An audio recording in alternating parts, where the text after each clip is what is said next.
নদিয়া জেলার কৃষ্ণনগর ও শান্তিপুরের মাঝের একটি বর্ধিষ্ণু গ্রাম দিগনগর, যার সঙ্গে জড়িয়ে রয়েছে রবীন্দ্রনাথ ঠাকুর, রাঘব রায় যিনি রাজা কৃষ্ণচন্দ্রের বংশের রাজা, আরও জড়িয়ে আছে রবীন্দ্রনাথের এই নদিয়া জেলায় আসা এই দিগনগর সূত্রেই বহুবার। এবং যে অঞ্জনা নদী তীরে যে কবিতাটি লিখেছেন, অঞ্জনা নদীর তীরে গঞ্জনা গায়ে, সেটি এই দিগনগরে এসে ঘোড়ার গাড়িতে ঘুরতে গিয়েই তিনি এই কবিতাটি লিখেছিলেন। আজ সেই দিগনগর নিয়েই লোককথা আপনাদের সামনে শোনাব। দিগনগরের নামকরণ প্রসঙ্গে প্রথমেই যেটা মনে আসে একটি লোককথা বা লোকছড়া যেটা বলতে পারেন। দিগনগরের মাসি দিঘির বুকে ভাসি, আই চৈ চৈ তীরে শিয়াল নেবে ধরে। আবার বলি, দিগনগরের মাসি দিঘির বুকে ভাসি, আই চৈ চৈ তীরে শিয়াল নেবে ধরে। একদা প্রচলিত এই ছড়াটি থেকেই দিগনগরের দিঘির প্রসঙ্গ উঠে আসে।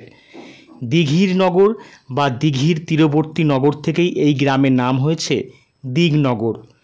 রাজা রাঘব রায় কৃষ্ণনগর ও শান্তিপুরের মাঝামাঝি তখনকার দিনে প্রায় 20,000 টাকা খরচ করে এক বিশাল দিঘি খনন করেন জনগণের জলকষ্ট দূর করার জন্য, এবং ওই দিঘির পাড়ে জনপদের নামকরণ করেন দীর্ঘিকানগর বা দিগনগর।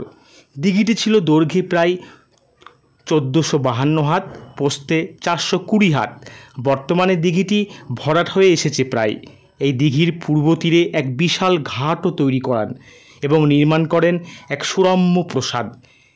কিছু দূরেই দুটি মন্দির স্থাপন করেন এবং একটি মন্দির রাঘবেশ্বর শিবলিঙ্গ প্রতিষ্ঠা করেন। ওই মন্দিরের প্রতিষ্ঠা লিপি থেকে জানা যায় 1669 খ্রিস্টাব্দে রাজা রাঘব রায় স্বচ্ছ জলের দিঘি খনন করিয়ে তার তীরে সুরম্য মন্দির শিবকে প্রতিষ্ঠা করেন। কালের আঘাতে সেই প্রাসাদ ঘাট ভগ্নস্তূপে পরিণত হলেও ওই শিব মন্দির টিকে আছে আজও। আর আছে দিগনগর গ্রাম প্রাচীন ঐতিহ্য নিয়ে।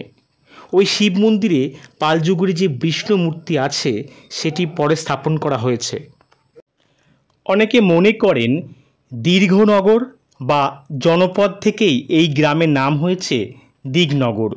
বহু জ্ঞানীগুণী ব্যক্তি জন্মেছেন এখানে এসেছেন বহু জ্ঞানীগুণী ব্যক্তিও।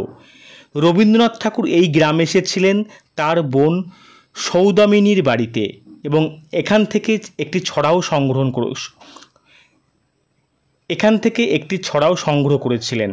এখনও ওই দিগনগরে বহু ছড়া শুনতে পাওয়া যায় বয়স্কদের মুখে। বর্তমানে দিগনগরের জনসংখ্যা বৃদ্ধির সঙ্গে সঙ্গে বাজার হাটও হয়েছে, বাড়ছে স্কুলের ছাত্রছাত্রীর সংখ্যা। এখন দিগনগরে এক সমৃদ্ধ গঞ্জ হিসাবে পরিচিত হয়েছে।